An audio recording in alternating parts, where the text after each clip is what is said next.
What's up guys, my name is Ace, and yesterday Call of Duty released a blog post talking about a bunch of Ricochet anti-cheat improvements and updates that we can expect to see with Season 3, as well as some things that have apparently just been implemented into the game already. So in today's video, I wanted to share these updates with you, as well as my general thoughts on them. Most of these are obviously good things. The more we can mitigate cheating in the game, the better. However, I do also have a few concerns that I wanted to bring up toward the end of the video.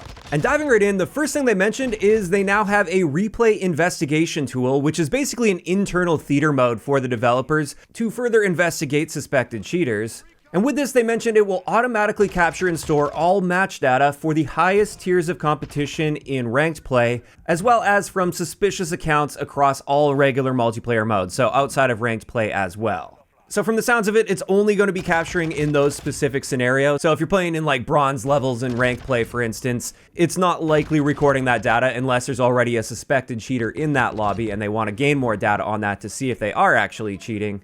In either case, the more tools they have at their disposal to combat cheating, the better. So this is good news. Although this does beg the big question, will we ever see a public theater mode return in the game? That's something that a lot of people definitely miss from older Call of Duty games. And I do think it's a great feature, and if they've already got it working internally for this game, maybe down the road we could see theater mode return. I'm not too sure. I definitely won't be holding my breath for that one, but it was obviously something that popped into my head when I saw this. Next up, we have the thing I'm most excited for with this blog post, and that is they've implemented a third-party hardware device detection system. So basically, they'll now be able to detect devices that people use to cheat with, like Cronuses or strike packs, for instance.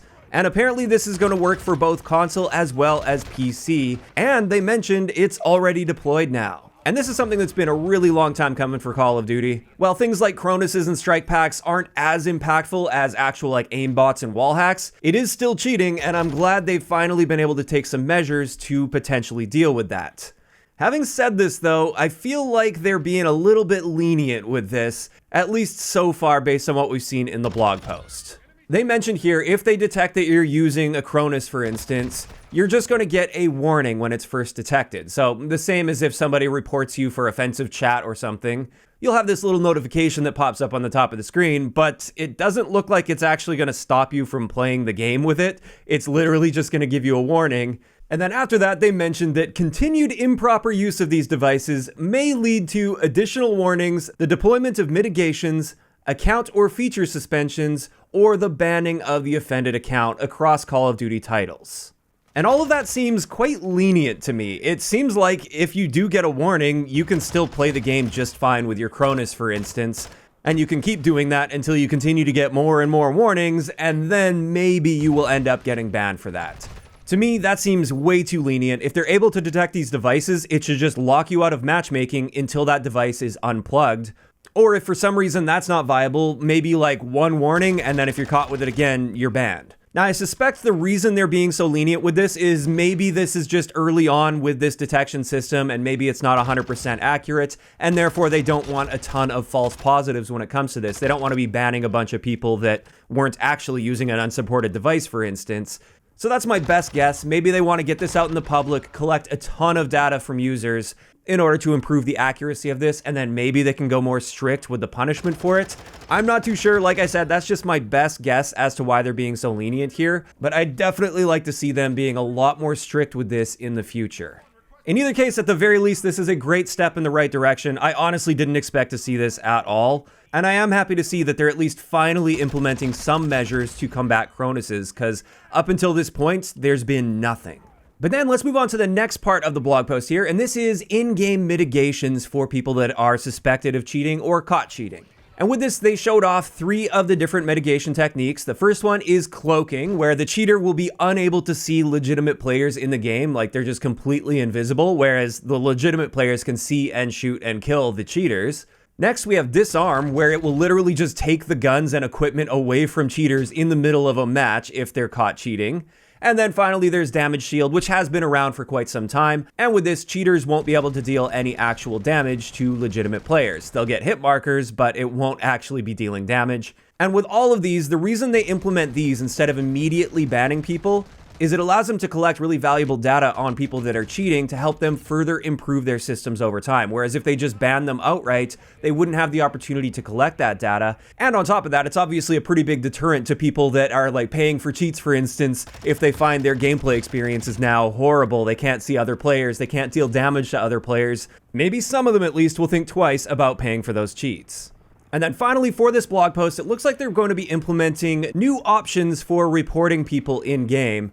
And they mention here in the post that this includes account boosting, game glitching or exploiting, and player griefing. And with this, it looks like if you get reported initially, you're just going to get a warning. It'll pop up just like the offensive chat warnings, for instance, and it'll say your account has been reported for unsportsmanlike behavior. And then they mention if these behaviors persist, accounts may be subject to additional warnings and penalties, including game or feature suspensions, progression resets, and more. And this is something that honestly has me a little bit concerned because I think this just opens up another area for report abuse. And the big problem that I have here is unsportsmanlike behavior is a very subjective thing. I can name a pretty long list of items that are normal gameplay for one person, but unsportsmanlike for another. Just as a few examples here, not saying I agree with these, just kind of pointing out how subjective this can be. Some people truly consider jump shotting to be exploiting or unsportsmanlike behavior, or wearing a shield on your back with overkill. Again, I'm not saying I like the way that's balanced, but for many people, they would actually say that if you're using a primary weapon with a shield on your back, that's unsportsmanlike behavior. Therefore, you should be reported for that. What about players that are sitting at the back of the map going for long shot camos on their gun in an objective game mode? They're not helping with the objective at all. They're not contributing to the team. Are those people unsportsmanlike? Should they be reported and potentially punished for going for their long shot camos? Basically, all of the things I just listed out could be considered unsportsmanlike to somebody out there, but to other people, it's ridiculous. It's just playing the game normally. It's just doing what the game wants you to do, like going for long shot camos, for instance. So I really fear that this is going to become a I don't like how you're playing button, and people are going to be reported constantly with this to the point where the reports don't actually mean anything. And to me, as long as you're playing within the rules of the game, you should be able to play the game however you want. As long as you're not glitching under the map or cheating with a device or with like aimbots and wall hacks, for instance, especially in regular public matches, you should be able to play the game however you want to play the game. And my big concern here is that this could result in shadow bans, for instance. Now, we don't know for sure if that's going to be the case. They kept things fairly vague as far as the punishments for this, and it does look like they're going to be at least a bit lenient. Like, it looks like one report obviously isn't going to do anything except show a little warning on your screen. But what if you're playing against a party of guys and they all decide to report you at once? This already happens in the game and can result in a shadow ban, and to me, this is already a big problem with the game. And that actually leads me to the last little section I wanted to talk about here. I've been meaning to address this, but I just felt like it wasn't worth making an entire video about.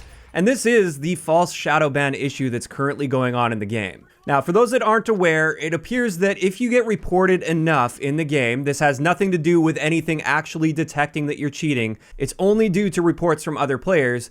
If you get enough of these reports, it can result in a shadow ban, which removes you from regular matchmaking and makes it so you can only play with other Shadowban players. And this means if you're even able to find a lobby, it's likely to be like 200 plus ping, and it's also very likely that there will be real cheaters in there, since obviously the real cheaters also get Shadowbanned after they get a bunch of reports. So essentially the game becomes unplayable for you. The big problem with this is an automated system that, again, can be abused by players. Players can report you just because you played too well, or they just don't like the way that you played, for instance. And if enough of them do it, now you can't play the game you paid for. And since there's no manual confirmation before the shadow ban takes place, this is literally a guilty until proven innocent sort of a system.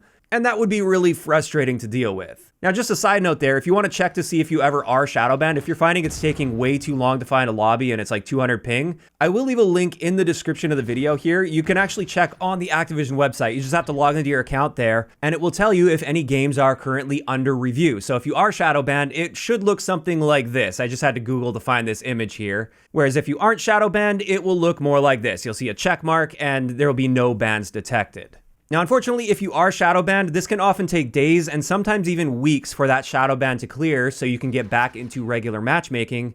And it's really frustrating to see this. I see what they were going for with the system where if somebody's cheating, naturally, a lot of people are likely to report that player. And therefore, by that logic, if you assume everybody's reporting in good faith, That should be a fairly effective system on top of Ricochet anti-cheat for getting those cheaters out of regular lobbies really quickly. The problem, though, is we're dealing with the Call of Duty player base here, and most reports, I would say, are likely not in good faith, or maybe it is in good faith, but it's from people that maybe aren't very good at the game and they just simply can't comprehend that a good player can perform really well. And as a result, I feel like something needs to change here when it comes to shadow bans. I think there's far too much room for abuse, and I think that abuse is only going to get worse now that we're going to be able to report people for unsportsmanlike behavior, which again is a very subjective thing. And I'm sure many of you guys know just how petty people can be with the reporting system. How many of you guys have received a warning for offensive chat when you've never turned on a microphone or used the text chat in-game? I know I have. I know when the game first came out, one of the first options I changed was I turned voice chat off. I have never turned my microphone on in the game. I don't even know if my microphone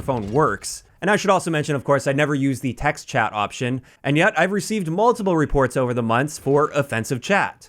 Same thing goes with having an offensive name, for instance. I've seen so many people posting the fact that they got offensive name warnings when it's literally like their real name in real life, or it's just something super basic like Ghost or something like that. So I do think with the community that Call of Duty has, relying on player reports to trigger an automated punishment for players is not the right way to go. And if anything, I'd like to see them do away with shadow bans entirely. But with that, that is a good place to leave this video. Overall, with this blog post, this is very positive. I'm really happy to see that they can now detect devices like Cronus's, for instance. And I'm hoping once that system becomes optimized, there will be much more strict punishments for using those devices. But of course, with any anti-cheat update, we are going to have to see what actually comes out of this. Is it going to be effective? At this point, we don't really know.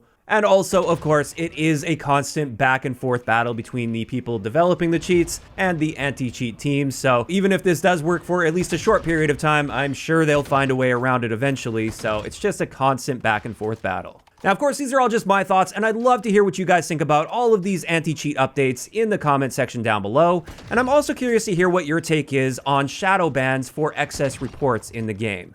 Do you think they should continue to have a shadow ban system, or do you think that system needs a rework?